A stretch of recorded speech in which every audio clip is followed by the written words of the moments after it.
If you have been around mobile phones for any length of time, you've probably heard the name Nokia. Nokia has been a player from feature phones to smartphones, from flip phones to candy bars to the ill-fated Windows phone for quite some time, and there is a chance that you or someone you know has had a Nokia at some point in their history. Well, Nokia is back, at least in name. They've been brought back under HMD for the past few years, putting out some mid-range to low-end Android One devices that carry that branding.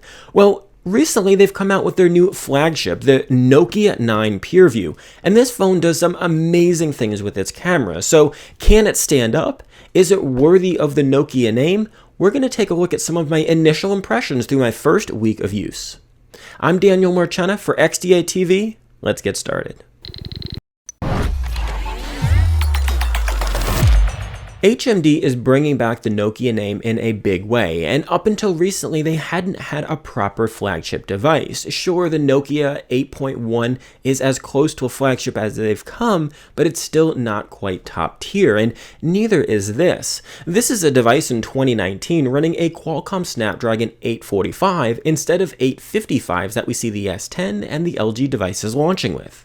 Nokia also opted out of the display race, opting instead for a full-view 5.99-inch POLED QHD HDR display instead of fighting with notches and cutouts.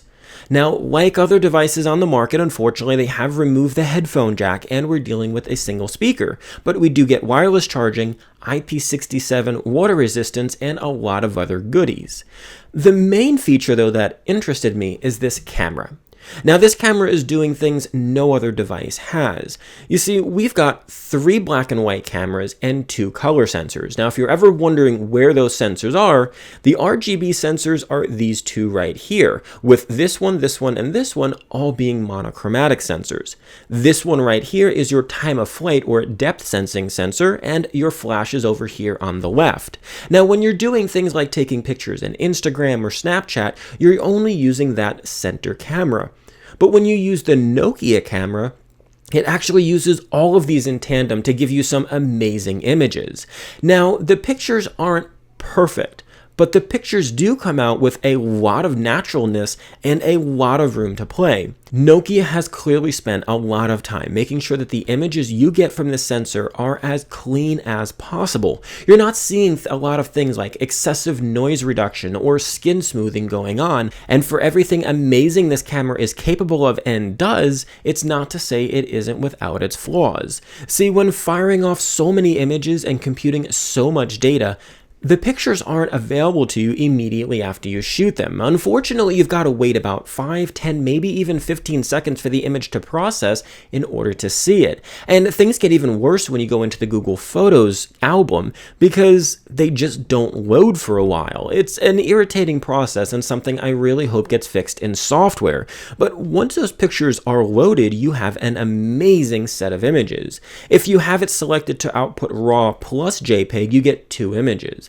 One is the raw image from the sensor. Now, Nokia isn't clear on what kind of processing they're doing on those raw images, but we know that they have to be combining all of the data from all 5 cameras in order to produce that raw output, instead of it being, say, a more raw feature from a DSLR. Now, these raw images can be edited in things like Snapseed, Lightroom, or other photo editing platforms, and they work perfectly. Now, one of the things that I have noticed, though, is because you're firing off so many sensors, things like skin tone and things like that can sometimes get a little bit washed out.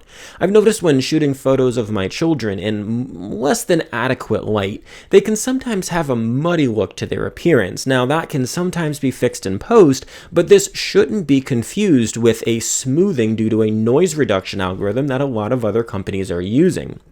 This is simply due to the way that this camera sensor and array works. But where this camera sensor really shines is outdoors. This thing is amazing outside. It takes beautiful photos, and because of the monochrome and black and white sensors, it gives you some amazing shots that look like they're almost too much HDR, but they don't have that effect and blooming that you might see on a Samsung or an iPhone. So what exactly are all these sensors doing, and why are there so many? Why are there black and white and color and so on and so forth? Well, the color sensors bring in color data. The black and white sensors bring in light data. Now, it's important to understand that both because of the way Bayer filters work on camera sensors and also just the way that white and black have much more range than a color does, you get a lot more data, raw data, through those black and white sensors than you get with color. Now, behind the scenes, Nokia is taking information from every single one of these sensors and combining them into a single image. So you get the color data from two sensors showing you what's red and what's blue and what's purple and everything in between, but you also have your RGB sensors that are telling you how much light and how bright a particular object is. Now, sometimes this can have a negative effect. If you have a lot of fine lines and details, like in some of these images I'm showing here, they can almost show up over sharpened, but that's not what's going on. It's just those extreme highlights popping up. It's a side effect of monochrome sensors, and I saw the same thing on Motorola devices that used to use them, as well as older Huawei phones like the Mate 9 Pro. Now, there are a lot of situations where you're actually not using all of these sensors. So, for instance, if you're taking a photo in Instagram or in Snapchat, it's only going to use that center sensor, which is your primary one and your viewfinder sensor. If you're taking video, it's not quite clear what sensors are being used, but it is clear that it's not all of them. And that is a little bit of a disappointment, but at the same time too, I don't think even the Qualcomm Snapdragon 855 can handle all of these sensors in real time for a video. Now, this phone has a lot of cool features when it comes to video. You've got an amazing 3D audio surround that I'm going to be putting into my camera review, and you also have the ability to record HDR10 at 1080p and 4K. Now, unfortunately, the 4K HDR and the 1080p HDR isn't what I'd call ideal, but for mobile photography, it is actually pretty good. I would recommend sticking with 1080p for situations where you really need to capture this, and maybe play around with HDR to see its limitations, its pros and its cons, and where it's applicable. Now, Nokia didn't throw aside things that make this a good phone while making this a great camera phone. It still has a lot of good features. Now, you've got, like I mentioned, a 5.99-inch POLED QHD display, and it supports HDR10. And I really like this display. It gets outrageously bright outdoors, it has great color reproduction, there's really no faults with this display, which is something I honestly was not expecting. Around back, you also get wireless charging, NFC, USB 3.1 out of the USB-C port, a single speaker unfortunately, but you do get IP67 water and dust resistance, which means you can take this device to some situations where you might not have taken other non-Samsung, LG, or Apple branded devices. You've also got a microphone here, a microphone at the top, and a microphone down at the bottom, and that helps do the 3D audio that we'll be looking at in the camera review. You've also got a very plain version of Android 9. Now, this is an Android 1 device, which means it's going to be getting software updates on a very regular basis. Nokia puts out their software patches every month on the third week of the month, so you know you're going to get that every single time. So that's been my hands-on impressions and initial thoughts of the Nokia 9. Now, one thing I really didn't get into too much is software, and I'm going to be talking about that in the written review, as I'm hoping Nokia fixes some of them.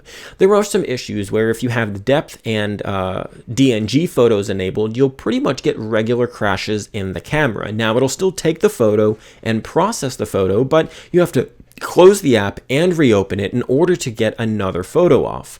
I've also had issues where when you take a bunch of photos, it can sometimes take forever for it to appear in the gallery properly. Each photo will take between 5 and 15 seconds, sometimes longer to process, and there have been times I will shoot a bunch of photos, look at my lock screen, and it'll say 4 or 5 photos processing that are just backed up. So it's something I really hope Nokia is working on, improving the performance of this phone. I've also noticed some performance letdowns throughout the OS, but again, Nokia is really fast with updates on this device, so I'm hoping they see these issues and they can fix them.